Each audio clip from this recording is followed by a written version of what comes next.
안녕하세요. 전국수석 경제학교입니다. 이번 영상에서는 월세를 내는 세입자라면 반드시 챙겨야 하는 월세 세액공제에 대해 알아보겠습니다. 최대 90만원의 세금을 줄일 수 있는 세액공제지만 연말정산 간소화 서비스에 자동으로 입력되지 않아 연말정산할 때 놓치고 지나가기 딱 좋은 항목입니다.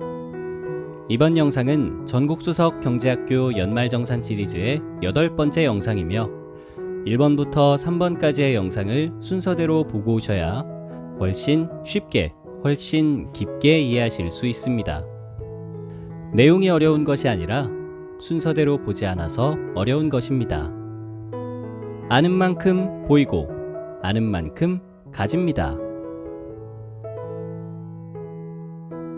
월세 세액공제는 말 그대로 월세를 낸 금액에 대해 세액공제를 해주는 공제 항목입니다. 우선 월세 세액공제를 받을 수 있는 요건을 알아보겠습니다. 첫 번째, 12월 31일 기준 무주택 세대주인 근로자이거나 세대주가 아니고 세대원인 경우에는 무주택인 세대주가 월세 세액공제, 주택자금소득공제를 받지 않고 근로자인 세대원 본인이 월세를 지급하는 경우 가능합니다. 두 번째, 총 급여가 7천만원 이하여야 가능합니다.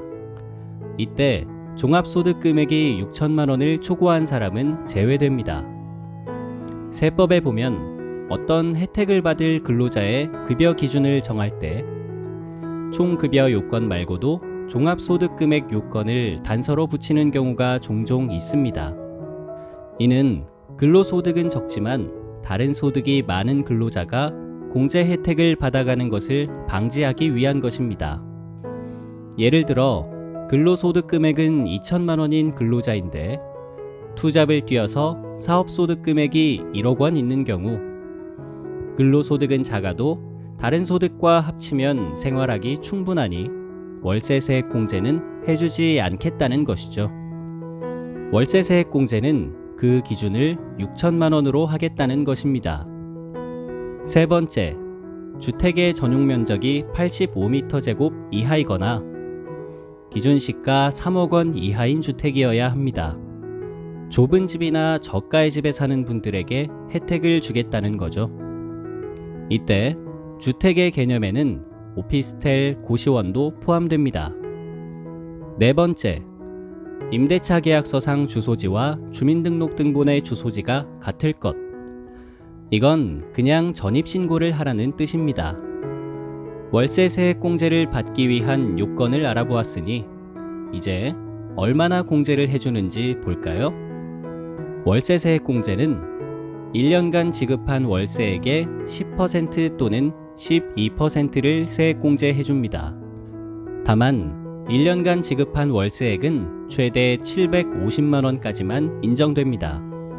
기본 공제율은 10%인데 종합소득 금액이 4천만원을 넘지 않으면서 총급여 5,500만원 이하인 경우에는 12%의 공제율을 적용해 줍니다.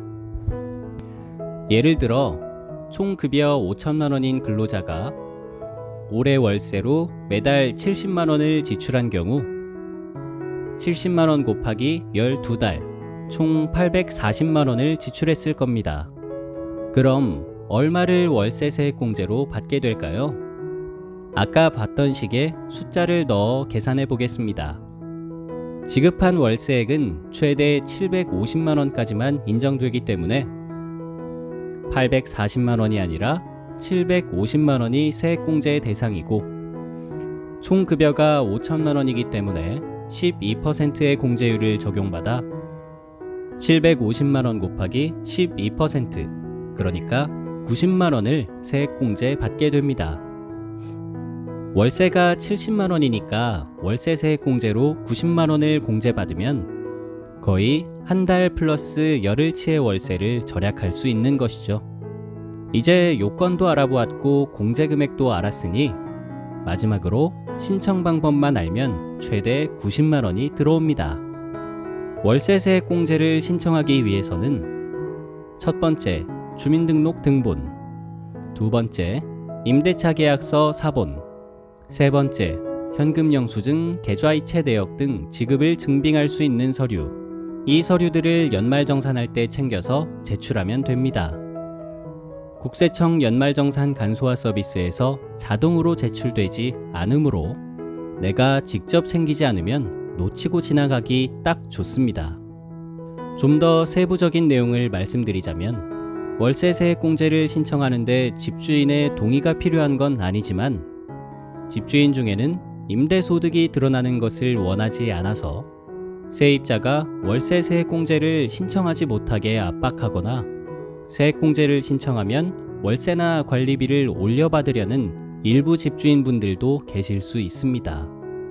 이런 집주인들과 트러블을 만들고 싶지 않은 세입자들은 방금 말씀드린 자료들을 잘 보관해 두었다가 해당 연도 소득세 신고 기한으로부터 5년 내에 경정 청구를 통해 지나간 월세 세액공제를 다시 신청할 수 있습니다. 경정 청구라는 말이 어려워 보이지만 쉽게 말하면 그냥 5년이 지나기 전에 세무서에다가 지나간 세금에 대해 수정을 요청하는 것입니다. 예를 들어 2019년의 세금은 신고 기한이 2020년 5월 31일이므로 2020년 5월 31일로부터 5년 내에 경정 청구를 신청하면 2019년도의 세금을 다시 계산해서 수정해 주는 것입니다. 이러한 수정을 청구하는 것을 경정 청구라고 합니다.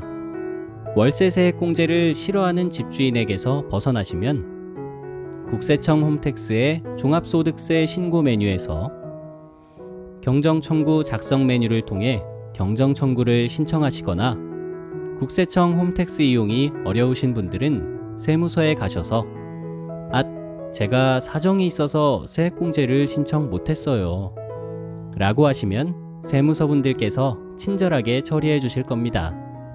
집 없는 것도 서러운데 수십만 원의 세액공제를 날리면 안 되겠죠? 참고로 앞에서 말한 요건이 충족되지 않아서 월세 세액공제를 아예 받을 수 없는 근로자는 본인 명의로 임대차 계약을 체결하고 본인이 월세를 지급했다면 월세 지급액에 대해 현금 영수증 등을 받아서 해당 금액을 월세 세액공제 대신 신카공제로 신청할 수 있습니다.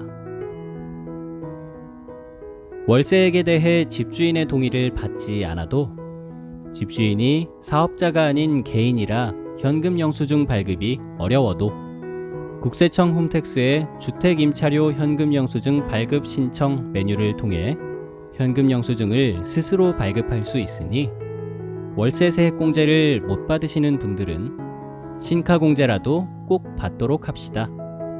이번 영상에서는 연말정산에서 놓치기 딱 좋은 월세 세액공제의 요건, 금액, 신청 방법에 대해 알아보았습니다. 아까운 월세는 어쩔 수 없이 내더라도 아까운 세금은 최대한 절약하도록 합시다. 지금까지 전국수석 경제학교였습니다. 감사합니다.